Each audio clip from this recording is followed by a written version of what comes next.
think about what is missing in your life and you talk to your friends about it and you put your attention and your energy on it in your telephone conversations and you go to sleep thinking about what is missing and you have this kind of an energy system going on for you, you will continue to have what you are thinking about show up in your life, and you'll see more and more and more of missingness continue to show up. You can't think about and put your energy on what is missing unless you want it to keep being that way in your life. So that's the first thing you want to shift. That's the first obstacle to reaching this state of what I call intention. Secondly, if you put your thoughts on what is, you will continue to attract what is into your life.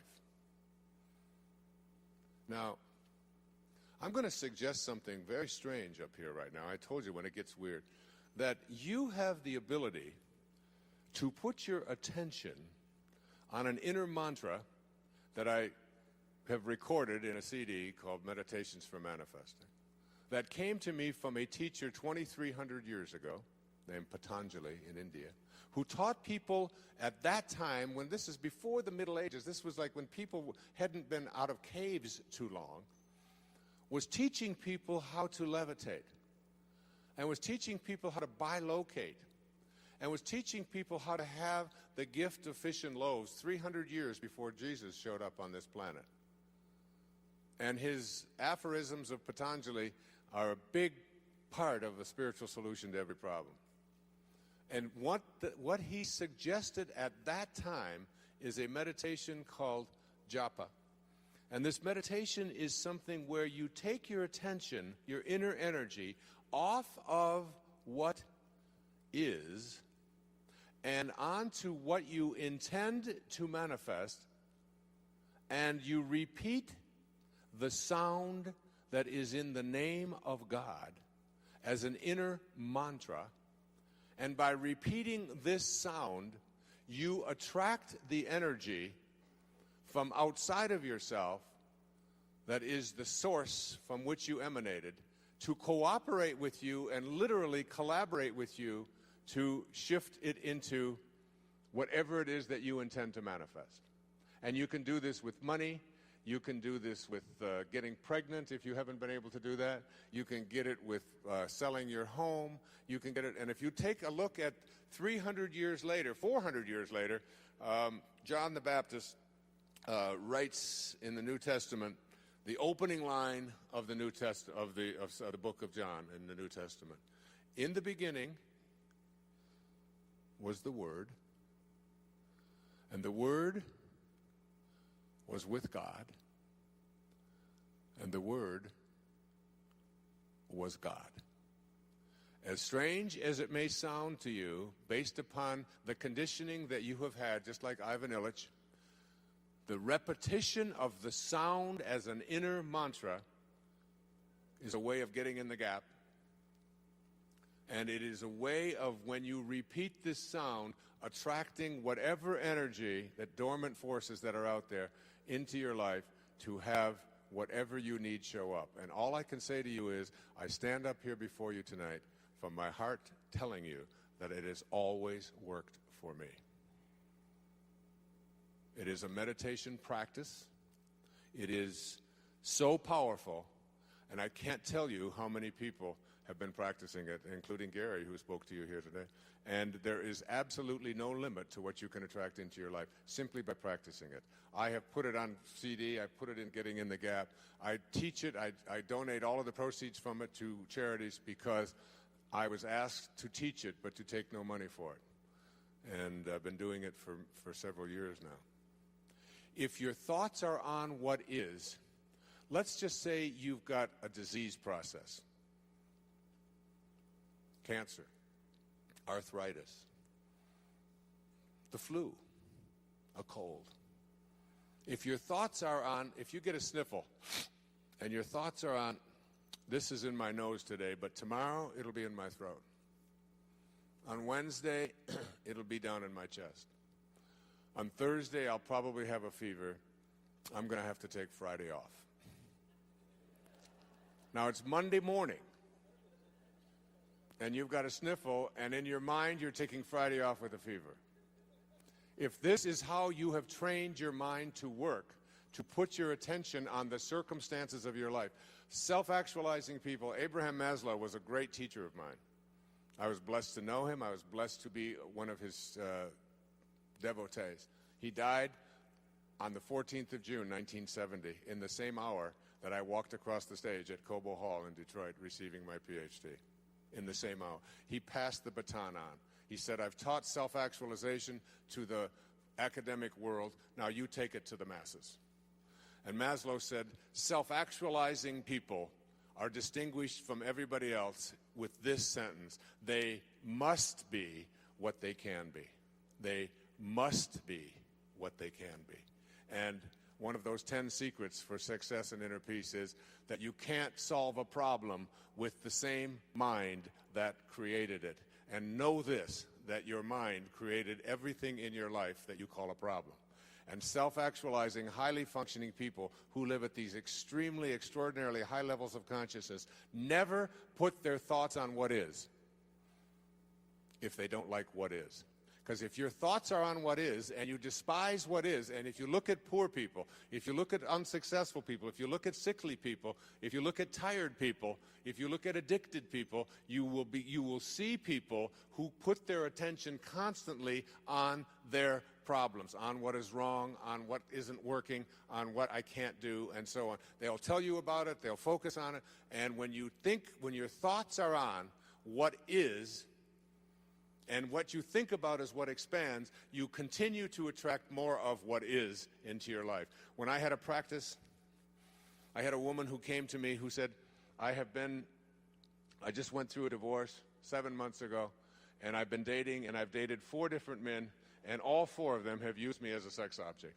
And every single one of them called me up after the first date and were mistreating me, and they didn't have any respect for me, and that was the end of it. And she said, I'd like you to talk to all 4 of these men. And I said, there's only one common denominator here. You are attracting into your life what you are putting your attention on. It's called the Job effect. You can't think about what is missing, and you can't think and put your energy and talk about what is if you don't like what is. Can't do that unless you want more of that to show up. Third, you cannot put your attention or your thoughts or your energy on what always has been. If you put your thoughts or your energy on what always has been is what will continue to show up into your life. What always has been is the wake of a boat. Your life is a boat. It's heading up the river in that direction. And it's heading there at 40 knots. And you're standing on the stern, and you're looking down at the water, and as the boat goes in this direction, here you are looking down into the water, and what do you see? You see the wake. And what is the wake? The wake is the trail that is left behind. That's what the wake of your life is. That's what the wake of the boat is. And if you ask yourself the question, what's driving the boat? What's making this thing head in this direction? The answer is the present moment energy that is being generated by the engine, and nothing more is what's making the boat go in this direction. And then if you ask yourself this key question, is it possible for the wake to drive the boat? Can a trail that is left behind make a boat go in this direction? What's the answer? Impossible, isn't it? And so too is it impossible for the wake of your life, the trail that you've left behind, to be the reason why your life is going in this direction. It is not because of anything that has happened back here. That's an illusion that we live under. What has happened back here is a trail. The choices you make in this moment. And if your thoughts are on what always has been, this is the way we've always done things, this is the kind of person I am, I can't change, you can't teach an old dog new tricks, all of those cliches that have become so much a part of our life, if your thoughts are on what always has been, and you despise what always has been, you will continue to attract more of what always has been, even though you despise it. It works that way. So you can't think about what's missing, what is, and what always has been. And it gets worse.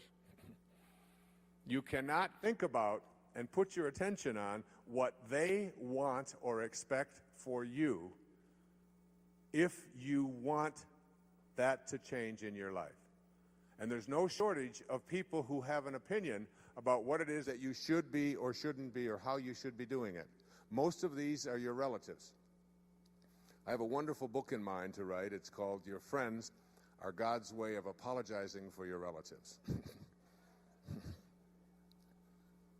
But if I talk to your relatives, they laugh too. So we all have this idea that the reason I'm not getting where I'd like to be, particularly with young people and working with young people over the years, it's because my parents want this, and my parents think that, and my parents won't let me do this. And I always say, well, but why are you so attached to what your parents think? Well, these are my parents, and I have to do it. I said, you can listen to it, you can take it in, but you don't have to embrace it. You don't have to live by that. And certainly when you become adults, when if there are people out there who convince you that you should or shouldn't be doing this or that, then you're going to continue to attract exactly what it is that they have their attention on. So if you put your thoughts on what they want for you, you tell everybody else about how it makes you go from being blissed to pissed just by being in their presence, just by being on the telephone with them.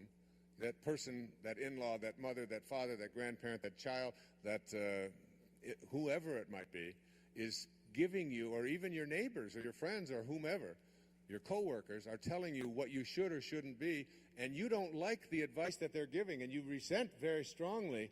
One of the 10 secrets for success and inner peace says there are no justified resentments. Your resentments are things that destroy you. So if your thoughts are on what they want for you, and what they want for you is something you don't like, you will continue to attract more of and use the attractor energy of the universe to attract more of what they want for you, even though you are upset about it. So here you go. There are 4 things that you can't do with your mind if you want to move into this state of intention that I'll be speaking about tomorrow. And these are, you cannot put your thoughts on what's missing, on the circumstances of your life, on what you always have been, or what others want for you. So you have to learn to do a somersault into the inconceivable and only put your thoughts or your attention on what you intend to manifest for yourself. Every thought that you have is an energy. Everything in the universe is an energy. And when you have a thought that is a thought that weakens you, which Hawkins speaks about so brilliantly in Power versus Force, that thought, the 10th secret in 10 Secrets says, wisdom is avoiding all thoughts which weaken you. And thoughts change and make you strong or weak depending upon whether or not what you're thinking at any given moment. The instant that you put something into your body and hold it close to it, the moment that you move into the energy field of someone who is negative, and I'll be speaking more about this tomorrow afternoon and doing a little bit more of demonstration on it, that everything in this universe is an energy.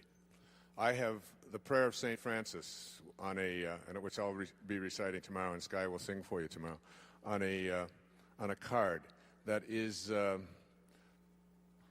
produced by a woman who lives in a wheelchair.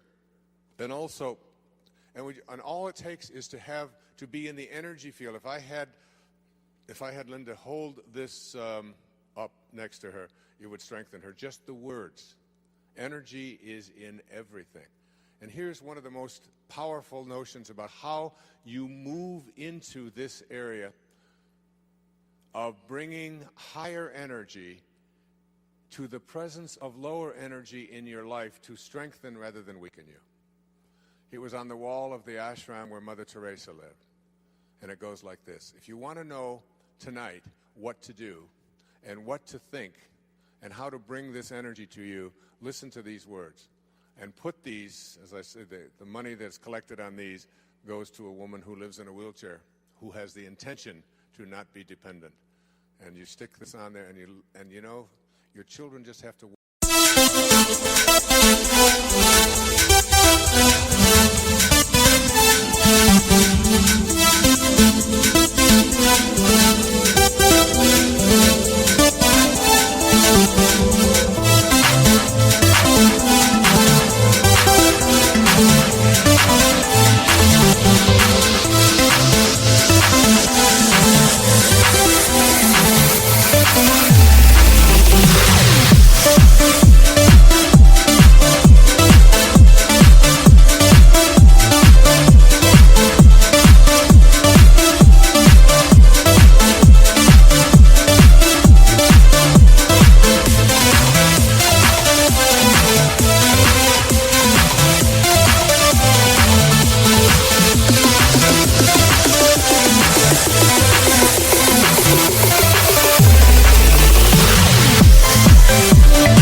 energy it touches and impacts them.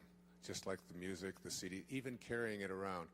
It's why I knew that Sky's CD would strengthen rather than weaken. You can take the Prayer of St. Francis, which she sings on there, put that on in your car and play it in a moment of frustration or anguish in traffic, and you know what?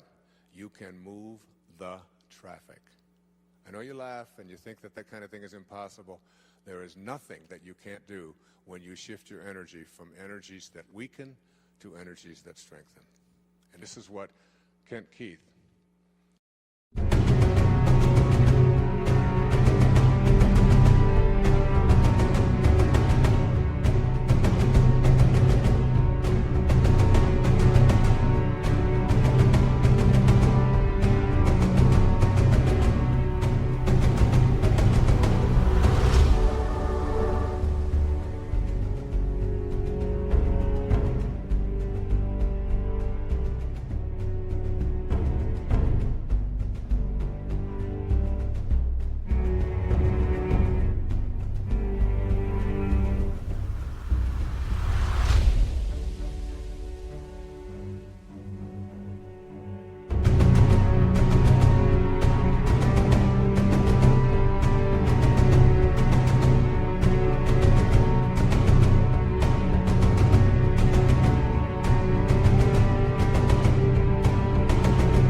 Mother Teresa lived by. She said, people are often unreasonable, illogical, and self-centered.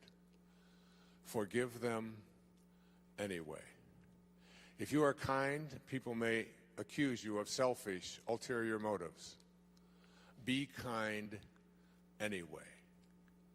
If you are successful, you will win some false friends and some true enemies.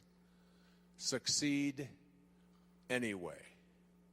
If you are honest and frank, people may cheat you. Be honest and frank anyway. What you spend years building, someone may destroy overnight. That's particularly relevant in America, isn't it? Build anyway. If you find serenity and happiness, they may be jealous. Be happy anyway. The good you do today, people will often forget tomorrow. Do good anyway. Give the world the best you have, and it may never be enough. Give the world the best you have anyway. You see, in the final analysis, it's all between you and God. It was never between you and them anyway.